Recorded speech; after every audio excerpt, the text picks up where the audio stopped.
going to perform anterior drawer test for ACL injury, anterior cruciate ligament. उसमें patient को हम supine line में लिटा देंगे, फिर उसकी नी को फ्लेक्स करेंगे, उसके फुट को स्टेबलाइज करेंगे. बेहतर ये है कि थेरेपिस्ट यहाँ पे बैठ जाए ताकि उसकी फुट स्टेबलाइज हो जाए. ठीक है, तो फिर यहाँ से मैं उसकी नी को ग्रैब करूंगी और इंटरनली आगे को पुश करूंगी. ठीक है, और आप दोनों साइड्स पे परफॉर्म करेंगे, then you can see the difference. अगर it is more than 6 millimeter, the test will be positive. You will compare it, your test leg with the other sound leg to see the difference. Okay. Now we are going to perform Lackman's test for anterior cruciate ligament. उसमें हम patient को supine में लिटा देंगे, 30 degree नी पे flexion करेंगे, external rotation करेंगे tibia पे, और फिर टिबिया को ट्रांसलेट करेंगे interiorly. 30 degree flexion at knee, external rotation at tibia and anterior translation of tibia. If it is more than 3 millimeter, the test will be positive. And you have to compare it with a sound leg to see the difference. Now we are going to perform test for posterior cruciate ligament.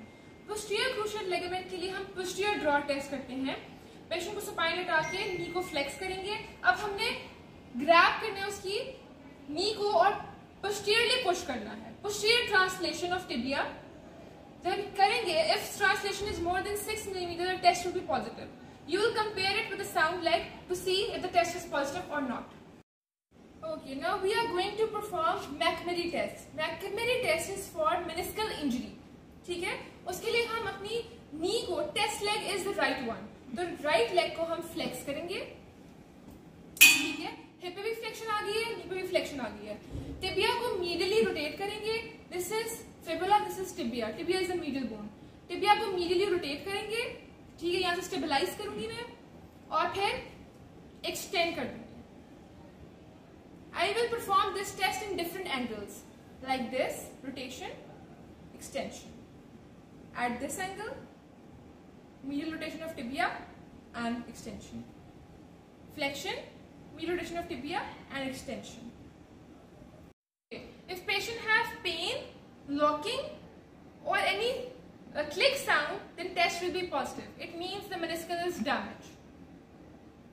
Okay, now we are going to perform joint length palpation test for meniscal tear. ठीक है, joint length palpation test के लिए हम patient को short में बिठा देंगे. उसकी नी फ्लेक्स होनी चाहिए. नी फ्लेक्स होने के बाद आपने जॉइंट लाइन को ढूंढ लेना है. You can see the dips से आपको पता चलेगा ये जॉइंट लाइन है.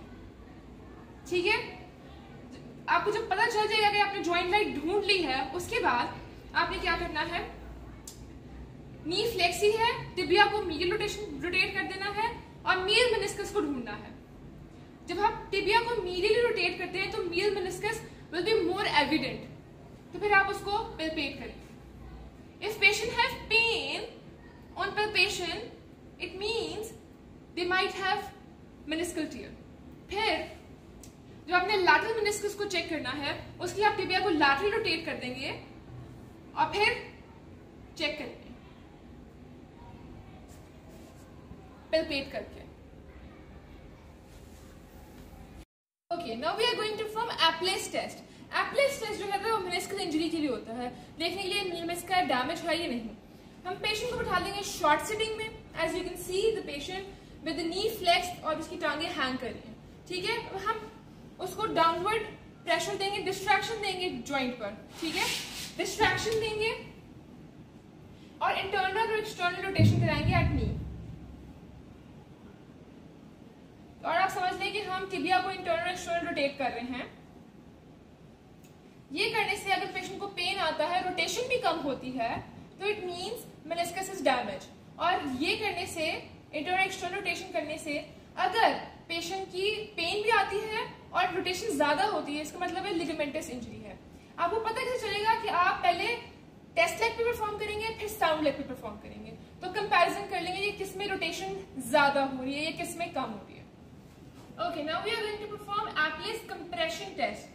Before that we have performed Appley's distraction test. Compression test हमने पेशेंट को प्रोन लाइन में लेटा देना है, उल्टा उसकी नी को फ्लेक्स कर देना है, कंप्रेशन देना है और इंटरनल और एक्सटर्नल रोटेशन कराना है. राइट। और फिर कंपेयर करना है दूसरी टांग पे भी यही प्रोसीजर, तो देखना है कि इंटरनल एक्सटर्नल रोटेशन किस पे ज्यादा हो रही है। इफ दे हैव पेन और the more internal external rotation, it means that they have meniscal or ligamentous tear.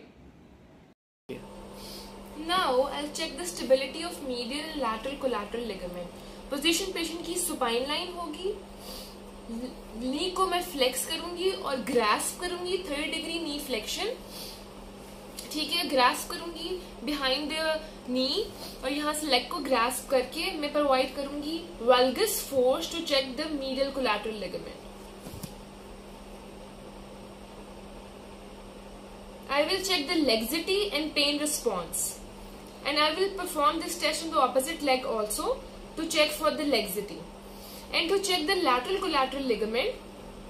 Position patient की वही सेम रहेगी, मैं 3rd डिग्री नी फ्लेक्शन में ग्रास्प करूंगी नी को, यहां से लेग को अब मैं प्रोवाइड करूंगी varus force to check the lateral collateral ligament. Now again I am checking the laxity and pain response.